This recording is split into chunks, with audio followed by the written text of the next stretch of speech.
Bonsoir à toutes et tous chers fantômes et soyez les bienvenus dans la grande entrée pour cette toute première vidéo de l'année 2025. Pour démarrer cette année, pas de critique de livres, ni de films, ni d'analyse, mais du cinéma fantastique nonobstant avec la présentation d'un partenaire, à savoir une chaîne de streaming. Tiens au fait, est-ce que vous connaissez Filmo? Filmo, c'est la première chaîne de streaming de cinéma 100% française. Au programme, plus de 1000 films à découvrir ou redécouvrir dans absolument tous les genres, du classique absolu jusqu'aux petites perles méconnues, avec des ajouts réguliers. Tenez, entre autres contenus, récemment, la chaîne a ajouté une bonne partie de la filmographie de Marilyn Monroe, par exemple. Et je suis loin d'avoir tout vu. Occasion idéale de rattraper une lacune. Et nouveauté tout à fait inédite, c'est que Filmo est l'une des toutes premières chaînes de streaming à disposer de sa propre Primetime Channel, vous permettant ainsi de vous abonner directement sur YouTube et d'accéder à l'entièreté du catalogue, aux émissions et autres programmes inédits de la plateforme. Pour l'occasion, en vous inscrivant via YouTube, vous disposerez de 14 jours d'essai gratuits avant de passer à un abonnement de 6,99€ par mois, ce qui n'est pas cher payé du tout, surtout quand on voit ce qu'un Netflix par exemple vous propose aujourd'hui en matière de cinéma, à savoir, presque que dalle, soyons francs. Pour vous renseigner, je vous invite dès maintenant à consulter les liens dédiés dans la description de la vidéo. Et il va de soi que si je vous parle de Filmo dans la grande entrée, c'est que la chaîne dispose d'un magistral catalogue de cinéma d'épouvante et de genre en général. Pêle-mêle, je peux vous citer la jouissive trilogie Maniac Cop, l'incroyable Possession d'Andrzej Zulawski, qui a d'ailleurs pas mal influencé le récent Nosferatu de Robert Eggers, dont vous pouvez ici d'ailleurs retrouver l'original réalisé par Murnau, le très émouvant Chasseuse de géants d'après le comics de Joe Kelly, le Sixième Sens de Shyamalan, l'excellent film de folk horror The Wicker Man, du Fulci, du Cronenberg, et plus de curiosités bis que je pourrais vous en citer. Au milieu de toutes ces propositions, je me suis permis dans cette vidéo de vous faire ma petite sélection de conseils, basés sur mes goûts personnels évidemment, et classés en 5 catégories d'épouvante bien distinctes. Avec à chaque fois un film de mon choix, et un deuxième que je vous name drop si jamais vous voulez aller un petit peu plus loin dans le même esprit. Si vous avez déjà vu certains films que je vais vous proposer ou que certains autres ont titillé votre curiosité, n'hésitez surtout pas à faire un petit tour dès maintenant dans la section commentaires pour qu'on en discute, et aussi à vous abonner à la grande entrée si ce n'est pas encore fait, ça fait jamais de mal. Commençons par une catégorie bien classique, bien efficace, tiens, pourquoi pas le slasher, avec Tourist Trap de David Schmoller, sorti en 1979. Baptisé en France Le Piège, ce petit long métrage, le premier du réalisateur et scénariste du cultissime Puppet Master, nous conte l'arrivée inopinée du classique petit groupe de jeunes insouciants dans une maison isolée aux propriétaires plus qu'étranges, celui-ci vivant avec son frère au milieu d'une myriade de mannequins servant à la fabrication des animatroniques du musée de cire local. D'abord curieux, nos ados gentiment débridés vont réaliser que les inoffensifs pantins semblent animés d'une vie propre, auquel leur curieux mais néanmoins sympathique hôte pourrait ne pas être tout à fait étranger. Malgré son côté cliché à mort et son aspect slasher chez les Hillbilly, forcément très influencé par Massacre à la tronçonneuse, ce qui se voit clairement jusque dans le design de son boogeyman, Tourist Trap est en réalité une variation assez inventive et même dérangeante d'un genre qui va être amené à littéralement dévorer le cinéma d'horreur dans les années à venir. Grâce en partie à un certain sens du mystère, à une ambiance sonore poisseuse et pesante, et un manque de moyens flagrants dont il arrive pourtant à tirer le maximum pour effrayer très efficacement. Un pur film d'horreur artisanal donc, qui accuse forcément son âge, avec des protagonistes assez clichax et qui tirent un petit peu sur la corde de l'invraisemblance, même si pour le coup le côté fantastique de l'intrigue est vraiment réjouissant, mais qui contre toute attente parvient à fonctionner sur tous les points. Ça a tout d'une bête bobine de vidéoclub, et pourtant c'est limite trop angoissant pour n'être que ça. C'est obscur, malsain par moments, et même si on voit les influences pour une première modeste réalisation, ça passe vachement bien. Je vais reprendre les mots d'un abonné sur X avec qui j'ai discuté du film et qui sont très à propos. Y a rien qui va, mais c'est génial. Par contre, je vous préviens, si vous êtes pédiophobe, autrement dit que vous avez la peur des poupées et des mannequins, vous allez nager en plein cauchemar. Pour le reste, débranchez votre cerveau et la lumière, et ce sera du pur plaisir. Si vous appréciez les petits slashers sous-estimés qui se déroulent dans la banlieue américaine, les personnages féminins très attachants et les réjouissantes idées de mise en scène qui frôlent la comédie, mon deuxième choix pour la catégorie slasher se portera sur The Slumber Party Massacre, réalisé en 1982 et appelé en français Fête sanglante. Un pur régal que Mylène de la chaîne Welcome Primetime Beach a merveilleusement présenté dans cette vidéo à laquelle je vous renvoie sans plus tarder. foncez-y. J'adore les monstres classiques, vous commencez à le savoir, et dans la catégorie des sous-genres que je préfère, le film de loup-garou figure en bonne place du podium. On retrouve souvent les mêmes noms dans les listings des meilleurs films de loup-garou, y compris par exemple The Wolfman de 1941, Le loup-garou de Londres de John Landis, qui figure aussi parmi mes favoris, auquel je me permettrai d'ajouter entre autres le plus féminin et canadien Ginger Snaps. Et pour ce qui est de Filmo, et pour rester dans la catégorie féminin et canadien, j'ai porté mon choix sur le très méconnu Bloodthirsty d'Amelia Moses. L'histoire est celle d'une jeune pop star anxieuse nommée Grey, rêvant chaque nuit qu'elle se transforme en loup. Perturbée par ses songes, la jeune femme se rend avec sa petite amie dans un studio isolé afin de composer et d'enregistrer son second album sous l'égide de Vaughn, un producteur influent qui a tout spécialement demandé à travailler avec elle. Mais à mesure que leur collaboration progresse, un lien dérangeant se lie entre les deux artistes qui pourrait révéler la véritable nature profondément enfouie chez Grey. Quand un film mêle horreur et musique, généralement je suis assez client. Et si ici on parle de chansons sirupeuses à laquelle je goûte très peu, c'est pas forcément le sujet. Au lieu d'un film à effets spéciaux grandiloquents, ce qu'on pourrait généralement attendre d'un film de lycanthrope, Bloodthirsty préfère jouer la carte du film d'auteur indé, avec en filigrane un message sur l'intégrité artistique et le rôle négatif que peut jouer un producteur sur le procédé artistique. En ce sens, Bloodthirsty offre une assez bonne parabole de ce qu'on appelle le gaslighting, qui est une forme de manipulation mentale dont se sert un abuseur pour détourner l'attention de sa victime à son avantage. Ainsi, le personnage de Vaughn, le producteur, s'il ne semble pas directement dénigrer les choix de vie de Grey, qui est lesbienne et végétarienne, l'en détourne lentement mais sûrement, d'abord en l'isolant de sa copine, puis en la forçant au fur et à mesure à goûter à la viande. Un régime qui, on s'en doute, va finir progressivement par réveiller quelques instincts bestiaux profondément enfouis chez la jeune femme. L'intrigue repose également sur une révélation finale que pour une fois je n'ai pas vu venir à des kilomètres pour le coup et que bien sûr je ne vous divulgage pas sur cette vidéo. Si le film, qui dure pourtant moins d'1 h 30, pourra paraître un petit peu longuet à la plupart des spectateurs, et si sa scène de transformation est moins sensationnelle que dans beaucoup de films de loup-garou, même si elle est très réussie, ça reste une vision assez intéressante et innovante du monstre, je trouve, sans prétention aucune, mais pertinent, et pour ça, à mon sens, elle mérite d'être saluée. Pour une autre vision, là aussi très féminine et touchante, sur entre autres la condition de parents, l'adoption et la transmission, et avec en fond de toile une véritable dureté sociale qui n'aurait pas dépareillé chez Guillermo del Toro par exemple, je vous recommande très chaudement le brésilien Les Bonnes Manières, sorti en 2018, un film de loup-garou tendre, original et multi-récompensé s'il vous plaît. Et vu qu'on mentionne Guillermo del Toro, je tiens l'occasion idéale pour enchaîner sur la catégorie suivante, à savoir celle dite des grands maîtres, avec L'Échine du Diable, sorti en 2001. L'histoire se déroule dans un orphelinat pendant la guerre civile espagnole et suit le quotidien d'un personnel sous pression et surtout des enfants hantés par le fantôme de Santi, un de leurs camarades mystérieusement décédé le soir où une bombe envoyée par les fascistes est tombée dans la cour sans pour autant exploser.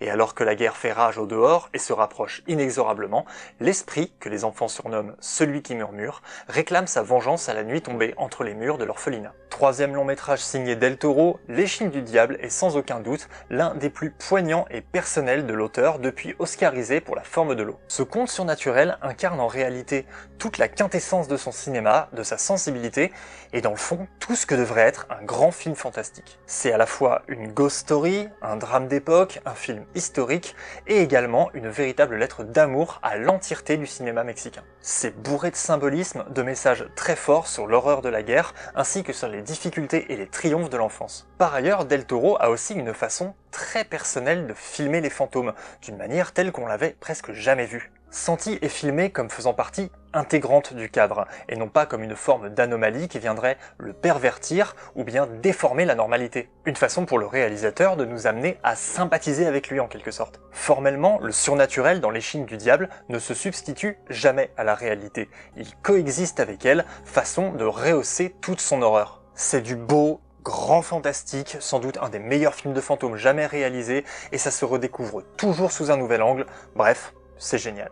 Bizarre, dérangeant, mais avant tout unique, le cinéma de David Cronenberg ne manque jamais de perturber autant qu'il fascine, surtout dans ses premières œuvres selon moi. Occasion idéale de se le rappeler avec Chromosome 3, sorti en 1979, un film de body horror figurant parmi ses plus personnels, inspiré entre autres de sa propre vie et dont certaines images finales vous marquent la rétine ad vitam. Servi entre autres au casting par le grand Oliver Reed, c'est encore un autre classique de grand maître que je vous recommande. En termes de grand maître, je ne pouvais m'empêcher de dresser un pont avec le littéraire grâce à cette quatrième catégorie consacrée à Edgar Allan Poe. Sur la grande entrée, on a plusieurs fois abordé le travail de l'auteur du Chat Noir dans plusieurs vidéos, et vous pensez bien que c'est quelque chose qui finira fatalement par revenir un jour. D'ailleurs, on va pas s'en priver en vous parlant dès maintenant de Deux yeux maléfiques, un film à sketch sorti en 1990 et co-réalisé là encore par deux maestros, Dario Argento d'un côté et George Romero de l'autre. Le film se compose de deux histoires, chacune adaptée d'un des célèbres contes d'Edgar Allan Poe,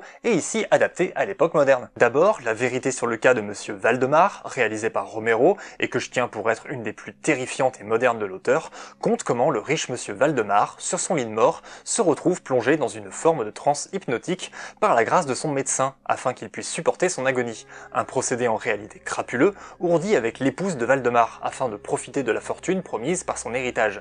Seulement, l'expérience va prendre un tournant inattendu lorsque Valdemar va passer l'arme à gauche. Une histoire totalement macabre dans laquelle Romero, le père des zombies en personne, ne se privera forcément pas de mettre en scène un ou deux cadavres ambulants du plus bel effet, assurés par les maquillages du très grand Tom Savini. C'est une adaptation aussi classique qu'efficace, un petit peu slow burn sur les bords et avec des effets spéciaux finaux un petit peu décevants, mais avec une tension relativement dingue au final, tout en étant très fidèle au déroulé et à la narration de la nouvelle de Poe, qui par ailleurs avait déjà été adaptée en 1962 par Roger Corman. Vient ensuite Le Chat Noir par Dario Argento, l'histoire d'un photographe de scènes de crime incarné par Harvey Keitel, que l'alcoolisme et le quotidien glauque vont peu à peu rendre cinglé et sadique, au point d'assassiner sa petite amie violoniste, ainsi que son chat noir récemment adopté.